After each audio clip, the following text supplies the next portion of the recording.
Assalamualaikum warahmatullahi wabarakatuh. Kembali lagi ke pertemuan selanjutnya. Kita akan membahas mengenai konflik dan diskriminasi sosial dalam masyarakat multikultural yang akan dipresentasikan saya sendiri, Alia Lairatul Hamidah, dan teman saya Mbak Novita. Lanjut ke slide selanjutnya. Dari biodata jurnalnya, yaitu dari jurnalnya sendiri, ada tujuan penelitian, yaitu untuk mengetahui bagaimana mengatasi konflik dan diskriminasi sosial dalam masyarakat multikultural, dalam masyarakat yang berbagai macam kulturnya. Di sini saya mengambil jurnal yang berjudul Menepis Prasangka dan Diskriminasi dalam Perilaku Beragama untuk Masa Depan Multikulturalisme di Indonesia. Nama jurnalnya yaitu Jurnal Fikri. Dalamnya ada Jurnal Kajian Agama, Sosial, dan Budaya. Volume 5, nomor 2, halaman 210 sampai 222. Tahun 2020 bulan Desember. Yang menulis yaitu oleh Triasana Rosaliana Nur. Yang pembahasan yang pertama yaitu di dalamnya ada pembahasan mengenai prasangka dan diskriminasi dalam beragama. Pembahasan. Terjadinya prasangka dan diskriminasi dalam beragama adalah sebuah bentuk penyakit hati yang dapat mengganggu realisasi. Realisasi itu adalah pengaplikasian, merealisasikan, dan aktualisasi diri, mengaktualkan diri, memunculkan dirinya terhadap lingkungan sosial kemasyarakatannya. Menurut Mujib, penyebab dari diskriminasi beragama terbagi menjadi dua, yaitu ada faktor internal dan faktor eksternal. Yang pertama, faktor internal terdiri dari adanya hati atau perasaan yang mengalami kesakitan karena sebab terintervensi oleh nafsu dan akal dirinya sendiri. Jadi sebabnya dari dirinya sendiri, dia nafsu dan akalnya itu mengelabuhi pikiran, mengelabuhi tentang adanya orang itu mendiskriminasi dirinya gitu. Kemudian ada yang kedua, ada faktor eksternal, adanya godaan dari setan sehingga dirinya melanggar aturan-aturan agama karena sebelumnya terdapat rasa trauma atas pelecehan atau ketidakadilan dalam beragama. Contohnya di sini kayak orang yang sudah beragama terus banyak orang yang melecehkan, tuh ahli agama kurang sosial, kurang ekonomi, senengane cuma di masjid tok, kayak gitu. Lanjut ke bahasan yang kedua, yaitu ada pendekatan psikologis atas prasangka dan diskriminasi dalam beragama. Seseorang terdorong melakukan perilaku taat dalam beragama ataupun melanggar aturan tersebut disebabkan adanya kebutuhan atau keinginan dari masing-masing individu.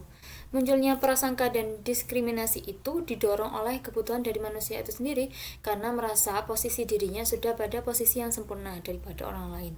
Prasangka tersebut disebabkan karena adanya keinginan untuk mengeksploitasi keberadaan golongan-golongan lain untuk kemajuan golongan pribadinya. Jadi di sini prasangka disebabkan oleh adanya keinginan untuk mengeksploitasi keberadaan golongan-golongan lain. Jadi kayak menyingkirkan golongan lain dan memajukan memopulerkan golongan pribadinya sendiri. Kemudian pendekatan sosiologis atas prasangka dan diskriminasi dan beragama. Perilaku seseorang dalam interaksi sosial itu dapat melalui dua identifikasi, yaitu ada out group dan in group. Sebuah kelompok di mana mereka mengidentifikasikan dirinya disebut in group. Kelompok yang mengidentifikasikan dirinya itu namanya in group. Kemudian out group itu kelompok yang menjadikan lawan dari in group itu. Jadi ada dua yang bersekutu. Kemudian proses in group dan out group itu ditentukan oleh situasi yang ada di sosialnya. Kemudian terjadilah beberapa konsekuensi atas adanya sekte in group dan out group. Yang pertama adalah in group. Yang pertama, in group favoritism effect, di mana orang-orang yang berada pada grup ini akan mengevaluasi keanggotaannya secara lebih positif, memberikan penghargaan, memperlakukan dengan yang lebih baik gitu. Yang kedua ada assumed similarity effect, di mana orang-orang yang berada di grup ini memiliki banyak kesamaan. Similarity itu kesamaan. Seseorang akan cenderung merasa mirip atau memiripkan dirinya dengan sebuah kelompok yang sama tanpa memandang perbedaan. Jadi memandang sama antara anggota yang itu dengan dirinya. Yang ketiga ada konsekuensi yang ketiga, yaitu ada outgroup homogeneity effect, di mana seseorang menganggap anggota yang ada dalam outgroup itu orang yang berbeda dari dirinya dan cenderung akan memandang mereka pribadi yang berbeda sifat, profesionalitasnya kurang terlalu homogen. Terus yang ketiga ada keempat, pendekatan sosiokultural atas prasangka dan diskriminasi dalam beragama. Munculnya perilaku diskriminasi dan prasangka terjadi juga karena adanya peran media massa, di mana media massa ini tidak terlepas dari bahasa yang digunakan sebagai media komunikasi manusia. Bahasa dan lingkungan sosiokultural memiliki hubungan timbal balik yang saling mempengaruhi manusia dalam berperilaku dan bentuk budaya. Budaya tersebutlah yang akan mempengaruhi pembentukan identitas pada diri seseorang dan bisa jadi akan melakukan identity denial pada orang lain. Identity denial. Jadi di sini selain adanya media massa, akhirnya tercetuslah budaya yang mempengaruhi sosial, adanya sikap, terus cara seseorang menilai orang lain, sikapnya dia, interaksinya dia terhadap orang lain, itu juga mempengaruhi. Kemudian lanjut ke pembahasan upaya pencegahan prasangka dan diskriminasi. Yang pertama ada meningkatkan nilai dari kelompok yang diprasangkai, di mana di sini adalah menghargai keberadaan orang lain, menghargai keberadaan orang lain. Jadi dia itu toleransi dengan orang lain, saling toleransi, mencegah prasangka yang buruk kepada orang lain. Yang kedua upayanya yaitu membuat perbandingan dalam kelompok. Dan perbandingan ini maksudnya adalah sebelum berprasangka dan mendiskriminasikan orang lain, kita seharusnya membandingkan hal yang dijadikan bahan perbandingan itu, ditujukan terlebih ke dirinya dulu. Apakah itu pantas, apakah emang berbeda, apakah dirinya sendiri yang kurang, dan kelompok itu memiliki garis besar sendiri, jadi membuat dia dan mereka berbeda, seperti itu. Jadi memilih sebuah persepsi dan nilai-nilai mana saja yang patut dilakukan. Yang ketiga, mengondisikan lingkungan. Seseorang diarahkan untuk melakukan perubahan dalam sikap dan hidupnya, menyesuaikan cara berpakaian, beradaptasi dengan lingkungan, meminimalisir prasangka dan diskriminasi buruk yang akan terjadi setelahnya. Kemudian ada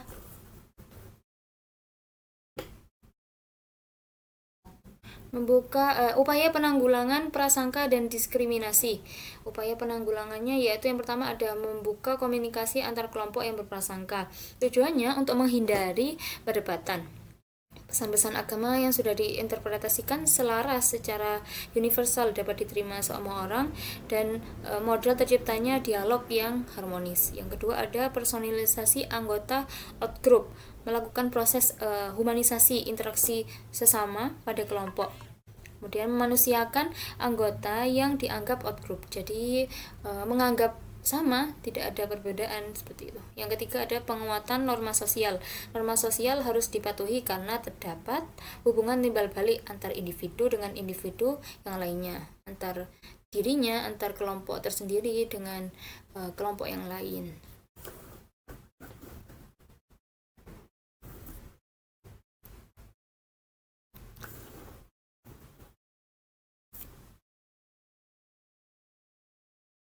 Jadi di sini kesimpulan yang didapatkan yaitu masyarakat Indonesia memiliki kondisi kultural, sosial, geografis yang sangat beragam, sehingga dibutuhkan usaha dari masing-masing elemen bangsa untuk menjaga keutuhan bangsa negara.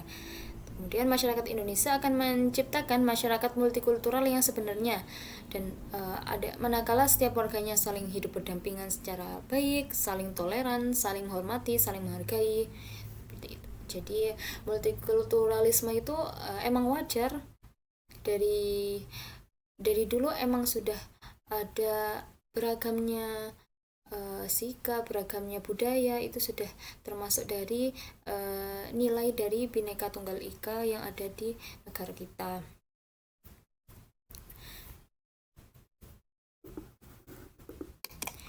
Kemudian kelebihan dan kekurangan dari jurnal ini. Kelebihannya, jurnal ini dikemas secara intens dalam bentuk bab subbab.